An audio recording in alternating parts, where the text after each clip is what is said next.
first of all, how was that last 24 hours for you before that 2 o'clock deadline? It was different. It's stressful just not knowing. I think everybody can relate to being kind of fearful of the unknown and not knowing what's what's around the corner. So that's kind of like the feeling I was going through. I'm sure everybody on our team was kind of feeling that yesterday. So to get through it and to be here today is it's a blessing. You had there's all kind of memes out there of you and Mark and saying the final goodbye and all that stuff. But when it actually happened and you got the word that he was actually on his way to Toronto, your feeling at that point? Man, it was hard. It was hard to you kind of figured it was going to happen and then to see him text me and say, hey man, it's a done deal. I'm headed out and. It's like still didn't hit me until you get to the arena and you don't see him. We've sat next to each other in the locker room for 12 years and on the road, and we sit next to each other on the plane. So there's just a vacant position right there, and it's really it's just not normal. It's just it's tough, and we're gonna miss him a lot, and we understand the way the business works and that it was time, but definitely going to miss him. Was there Chris said and JP said that for the rest of the year the goal is to win as much as you can?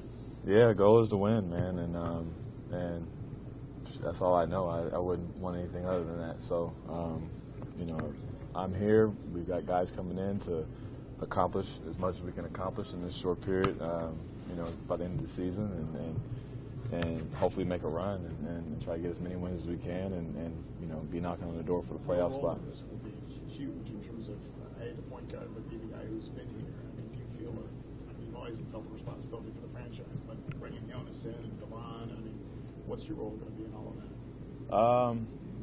Well, my role expanded a little bit more. I've got another thing on the plate, but I got to get these guys acclimated as quickly as possible. Is one, it's not easy getting traded to a new team and having so many new guys that who are going to play big minutes for us. So in order for us to win, we have to try to gel as quickly as possible, understand our plays, the way we want to play, implement all that defensively as well, and try to become, the team that we feel like we can become. So just got to try to, do it all. Once 2 p.m. came yesterday, what was your first feeling? It was just an exhale, and like I think I said yesterday, it was kind of like a blank reaction because part of me was just still worried about Oklahoma City. I'm thinking about how to guard Russ and all these things, and the other half is like, I don't even know if I'm going to be guarding Russ tonight. I don't know what's going to happen. So when 2 p.m. hit, it was just like, all right, let me try to get back to work and focus on that. And then was it tough, knowing that this all might be coming up again, these talks, these rumors this summer?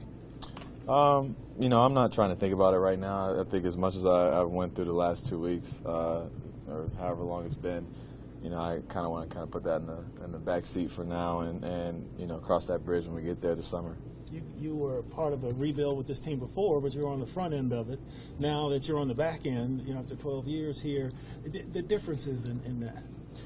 I think the biggest difference for me is when I was a rookie and 19, 20 years old, I had no idea about any rebuild or, you weren't thinking about that. You were just out there trying to establish, yourself and worried about just, doing the right things and being on time. And you weren't so caught up in the day-to-day of, the organization and what was going on forward in the future. So now I have so much more knowledge. I know what's going on. I know everything that's going on in deals and what's going to make us better and our what kind of game plans we have as an organization, as a team, and all that.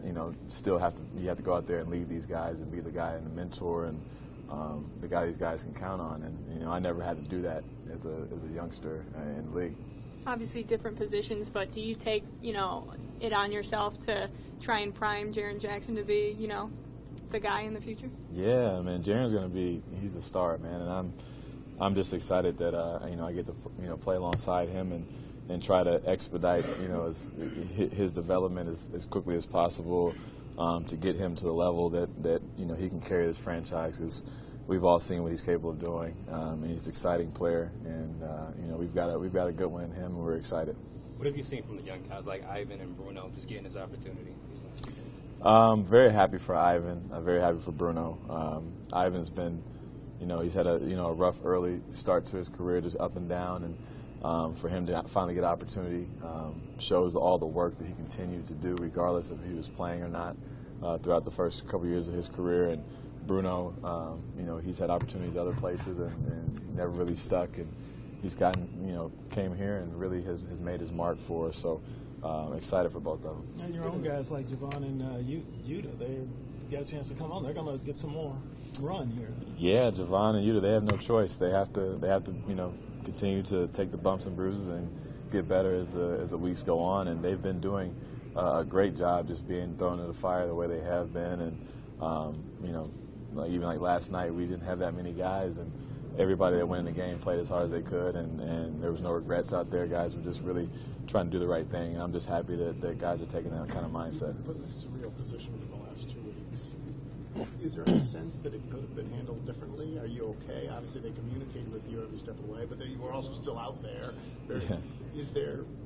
Are you okay with the way it went down? Obviously, I wouldn't have wanted to have gone through what I went through the last 2 weeks, but at the end of the day, like I said, everything happens for a reason. I learned from it. I know the organization learns from it. It makes me a better person, stronger person, knowing I can handle all facets of this game and business. And, it was just a learning experience for me. Have you talked to Robert since the trade deadline? I have not. I talked to him the day of right before 2 p.m., but after that I haven't talked to him.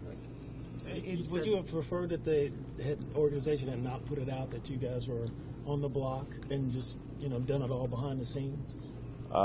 If that would have made it a little bit easier, as far as stress level, obviously I think that'd be a easier route. But I don't know if that if it would have got out anyway, or what would have happened. So it's that's in the past. So I'm just trying to look forward and put all that behind me. You said before the season, and when you signed this current contract, it was your expectation was I'm going to be a Grizzly for life, the rest of my career. Do you still feel that way? Do you still have or did what's happened the last 2 weeks kind of change just your perspective on things? I'm not gonna lie, the last 2 weeks, put that in doubt, just for a little bit, just to realize that, hey, they're trading Mark, they're trying to trade me.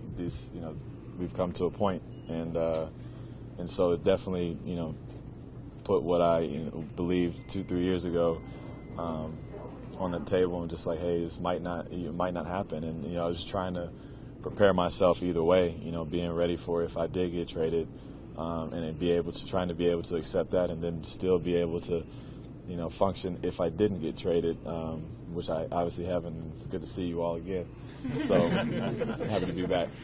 I know you said that you were sad when you heard from Mark, but is it also like bittersweet, because this guy's a chance at a real NBA Finals and could possibly win the NBA championship?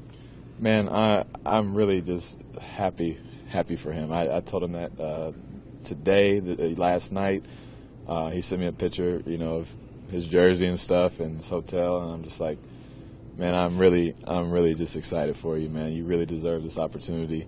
I know he's going to make the best of it, and I know it's bittersweet for him. He hates leaving here, but on the other end, I'm trying to reiterate to him that you're in a special opportunity and take advantage of it, and I think he will. You got a favorite Mark story you can think of?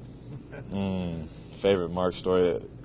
I don't know if I could say it, to you guys, but for me, I think the coolest one is just him going to bat for me, 10 years ago when I was supposed to get traded. Actually, while we're in, come on, Jeff. The whole thing's shaking me up. While we're in Toronto, actually, of all places. So he went to bat for me in the media and just, basically, hopefully stopped. I think he probably stopped it from happening. And from then on, man, I was like forever in his debt kind of thing.